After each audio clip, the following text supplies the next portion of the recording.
Hi, everybody. It is Miss Schafer. Thank you for joining our live virtual trivia night. I'm very excited about this. It's good to see you, even though I can't see you. I'm excited to, just have some fun with some trivia. I did do earlier this evening. I had a live session with students, the trivia, and it was very fun. Had quite a few students sign in, and we had a good time with the trivia. So good luck. I'm going to go through the questions. I'll try to give you as much time as possible, although in between questions, I do encourage you to just hit pause so that you can give yourself time to think, write down the question, and then we can move on. So I will be going over the questions. I'll go over all the scoring, the rules, and then you can keep track of your own scores, no cheating. And then you can see, how well you did compared to the students who played in the live session. There was one student, Sam Sullivan, had a perfect score of 50 points. So if anybody can match him, then that would be great. I'm just going to go ahead and share my screen with you guys so you can see the questions visually. So you don't have to just hear my voice the whole time. You can actually see the questions to give yourself a little bit of help. So like I said, welcome to Virtual Trivia Night. I just want to go through some of the rules and scoring, how it's going to go. So there's going to be 3 rounds. Each round is going to have 3 questions. Round 1 will be worth 2 points each for a total of 6 points. Round 2 will be worth 4 points each for a total of 12. And round 3 will be worth 6 points each for a total possible of 18 points. In between rounds 1 and 2, there's going to be a toss-up question, meaning it's a question I'm not expecting you to know the exact answer. You can give your best guess, and you might get 2 bonus points. So there's that. And then after round 3, there's going to be a final question worth up to 10 points. So that means that you can kind of set how many points you may or may not get. You're going to wager. You can, if you know the question, you wager 10. If you don't know the question, you wager 0. If you think you might know, but you're not totally sure, maybe pick a number between 0 and 10, because if you get that question wrong, those points will be subtracted from your final score. So there's kind of the difficulty there. You're going to keep your own score. Please no cheating, right? Don't use your phone or look it up. That's part of the fun, right? There's no, nobody's going to, come down on you if you don't know any of the questions. It's just meant to be a little bit of fun. The total possible points you can get is 50 points. So if you claim you have more than 50 points at the end, I revert back to this rule here. Keep your own score and no cheating, okay? So if there are no questions, which that would be impossible, so good luck. We're just going to go ahead and get started with round 1. So if you're ready, here we go. Round 1, question 1. This is worth 2 points. The question is, who was the first person to serve as vice president before winning the presidency himself? So that is the first person to serve as vice president before going on to be president himself. Looking for his first and last name if you know it. Give you a couple seconds. Welcome.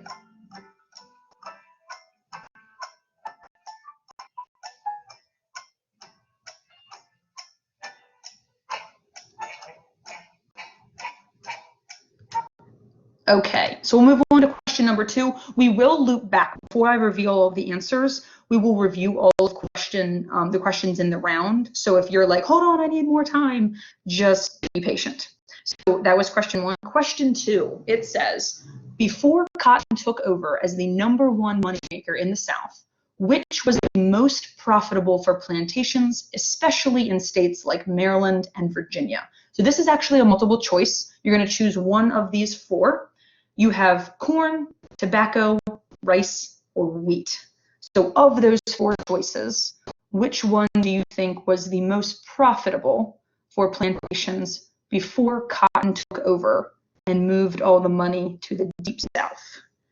Which of those was it? Okay.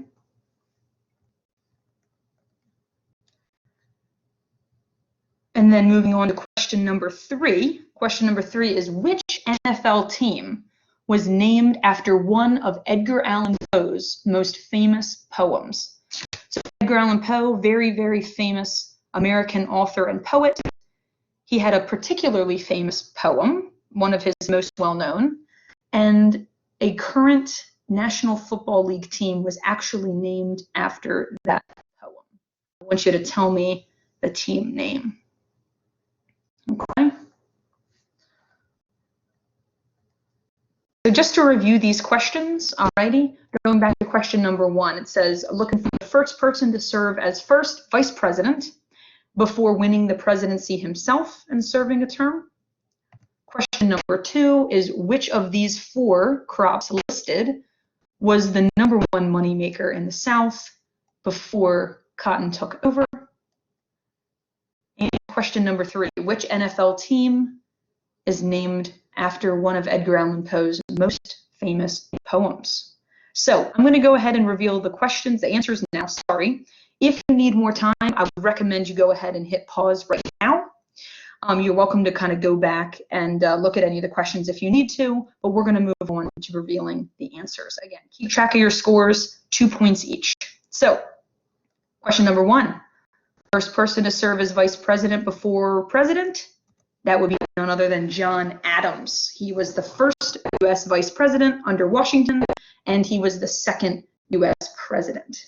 Both of those men were Federalists, and they were the only 2 Federalists to ever serve as president. Fun fact. Okay. Question number 2, that crop that was a big moneymaker in the South before cotton took over, that was tobacco. Okay, so you got that one. The problem with tobacco, obviously cotton was way more profitable because, especially after the Industrial Revolution took over, but the problem with tobacco was it absolutely killed the soil. And so by the late 1700s, it was becoming such pretty much a chore to produce tobacco in Maryland and Virginia, that a lot of those plantations, more notably George Washington's Mount Vernon plantation, was a big tobacco producer, and they actually switched over to other crops like wheat after tobacco kind of died out a little bit.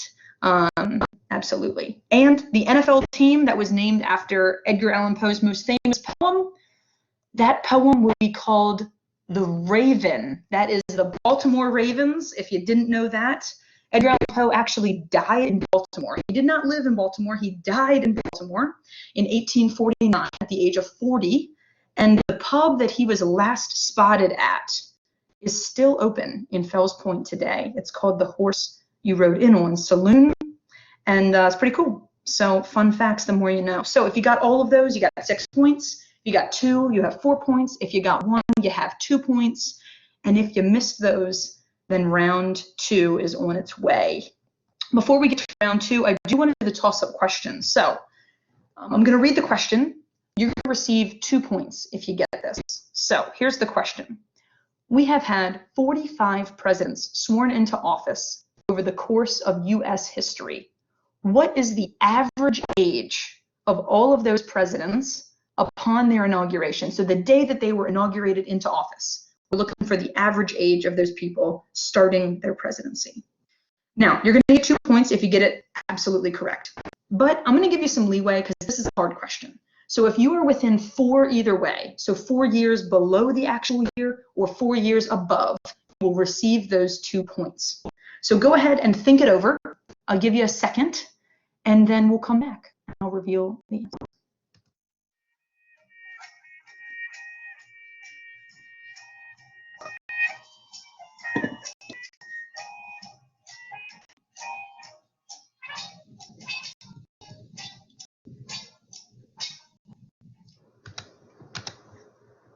Okay, so that average age, like I said, if you're not ready, go ahead and give this a pause. If you are ready, here we go. The average age is 55 years old, all right? So that means about half the presidents were a little bit older than that, about half the presidents a little bit younger than that. It all averages out to about 55 years old. If you said anywhere from age 51 to 59, I will give you those 2 points. But anything outside that age range, I'm sorry. If you put 50 or 60, I am so sorry. Nice guesses, but that's just not it. So go ahead and tally up your scores for all of round 1 in the toss-up. and at the end, we'll go ahead and count up those together. So moving right along to round 2. These questions are now worth 4 points each. This question was actually featured on my Instagram earlier this week, so good luck. It says 2020 is a U.S. Census year, as the federal government does a population count every 10 years.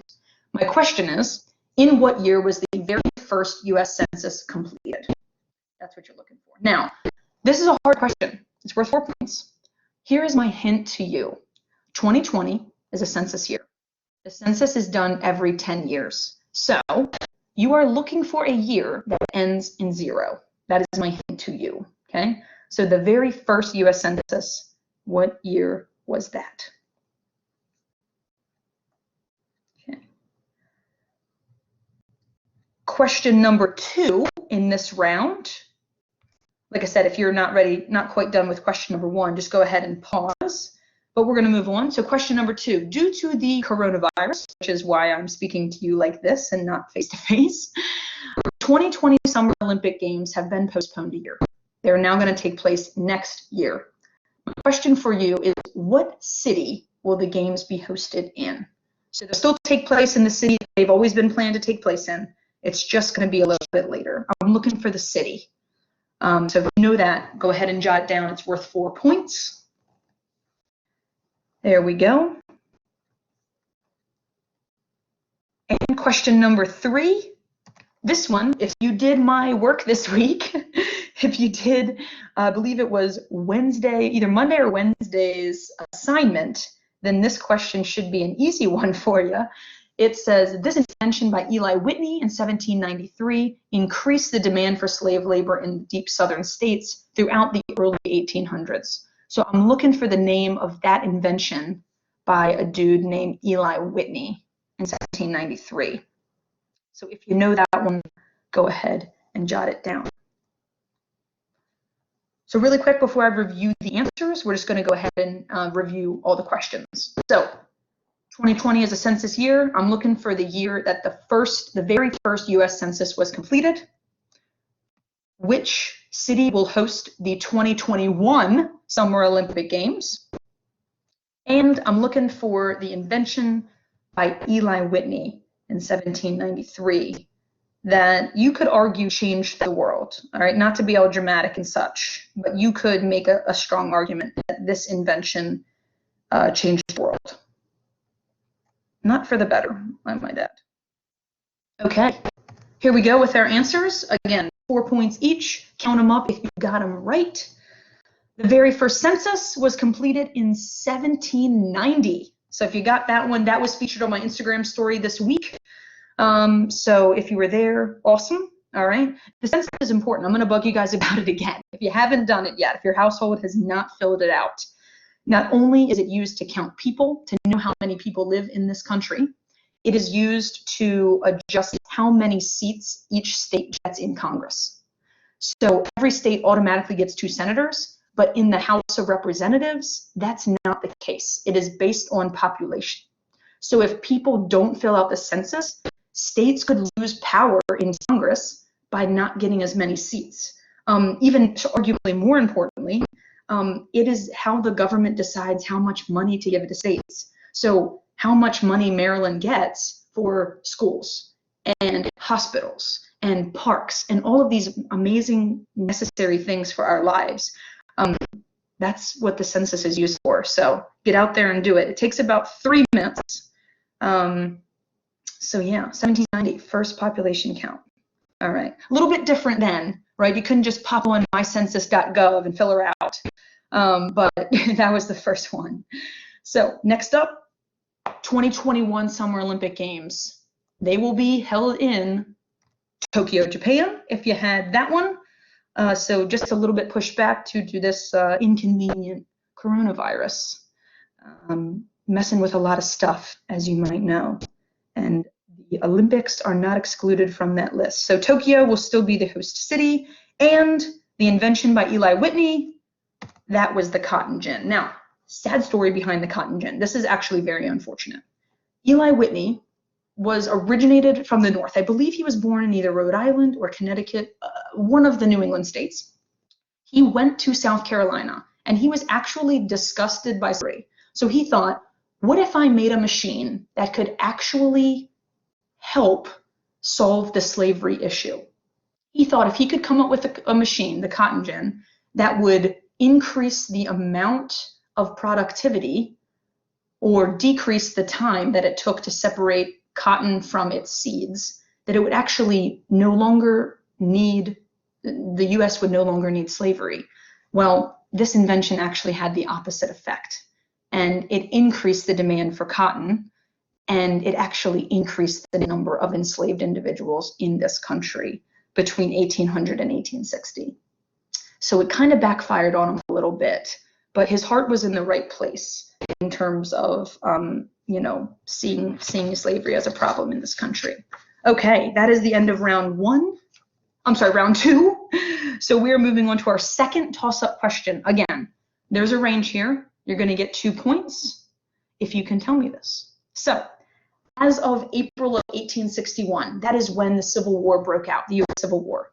As of April of 1861, how many U.S. states were in the Union? Okay, officially states in the Union. So, if you can tell me the exact number, you get 2 points. If you can tell me 4 either way, 4 below, 4 above, if you're in that 8 number range, I will give you those 2 points. Go ahead and think on that, and then we will chat.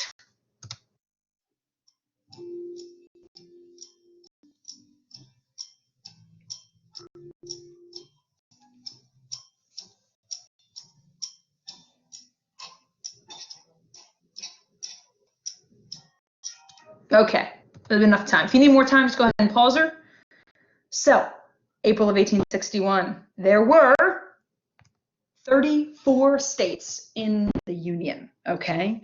So if you said anywhere from 30 to 38, then I'll get 2 points. That was a difficult question. So if you guessed anywhere in between that range, then there you go, you got it. 2 points there. So interestingly enough, going into the Civil War, there were 34 states. Coming out of the Civil War, there were at least 36 states, because West Virginia and Nevada became states during the Civil War.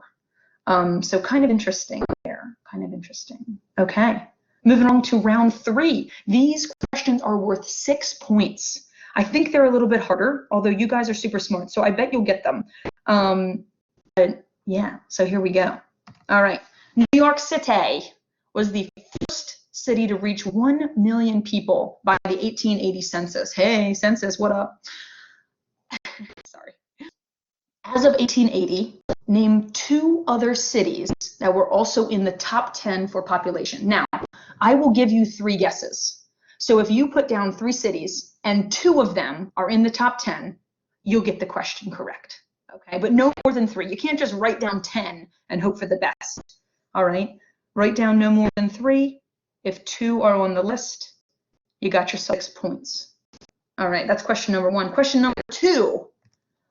English is the second most widely spoken language in the world. True story. What I'm looking for here for 6 points is what is the number 1 most widely spoken language in the world. That means the most people on earth speak this particular language. English is number 2. I need number 1. 6 points. And question number 3. Question number 3 is a fun one, I think. What year was the first model iPhone released? The very first model iPhone, all right? I'm looking for the exact year that one was released by Apple, all right? So just really quick to recap, going back, question number 1, looking for 2 cities that were in the top 10 for population in 1880 alongside New York City. So New York was 1. I believe they had about 1.2 million people as of 1880. I'm looking for 2 other cities. Okay, so there's that. Number 1 most widely spoken language in the world, that's number 2. And number 3, the year the first model iPhone was released. Okay. So if you are not not yet ready for the answers to be revealed, I'm going to go ahead and ask that you pause or you review those questions again, because we're going to move on to reveal those answers. So here we go. Number one, if you said any of these 9 cities, I'm looking for 2, right? You need 2 of these. New York, number 1. We have Philadelphia, Brooklyn. Believe it or not, Brooklyn was actually counted as a different city than New York. So as of 1880, New York City only counted as Manhattan, and I think the Bronx. I'm not sure if Queens was in there. But yeah, so 1.2 million in New York, and then Brooklyn on the other side of the East River had almost 600,000 themselves. Kind of crazy. So you could have said those: Chicago, Boston, St. Louis, Baltimore, Cincinnati, San Fran, and New Orleans. Any 2 of those, you've got 6 points. All right. Number 2, number 1 most widely spoken language in the world, that would be Chinese. So if you put Mandarin or if you put Chinese, both are acceptable because both are pretty much true. Mandarin is just one specific dialect that is the popular of Chinese. So that is that. And the year that the very first model iPhone was released by Apple, that would be 2007. I think you guys were still in diapers. I'm not sure. Either way, here we are. Okay, 2000, yeah, iPhone 1. I have an iPhone 3. I show that to my students. So if you've seen my iPhone 3, then you're one of the lucky ones. I still have it from like 2009, or I don't know. I had it in high school. So there we go. All right, moving along. We have one final question. So what I would recommend you do right now is just take a second and tally up all your scores. So if you want to go ahead and hit pause, tally up scores, see what you got, because now we're going into the final question. So something interesting about the final question is that this is the only question that could actually hurt your score. All right, all the other ones could just add to it. This final question could add or hurt your score if you get it wrong. So read the question first, then wager your points, and then we'll see. So it says, the United States is number 3 in the world for exporting cars. That means manufacturing cars and selling them elsewhere, right? What I want you to do is name at least one other country that is also in the top 5, okay? So one other country around the world that is in the top 5 for manufacturing and exporting cars. That would be automobiles. For this one, I'll give you 3 guesses. So you can write down 3 countries. If any of your guesses are in the top 5, then you got it. All right. So if you're feeling confident, maybe wagering 8 to 10 points. Not feeling so confident, maybe you're looking at more 0 to 2 range. Okay. So go ahead and wager now, and we'll be back in a jiff.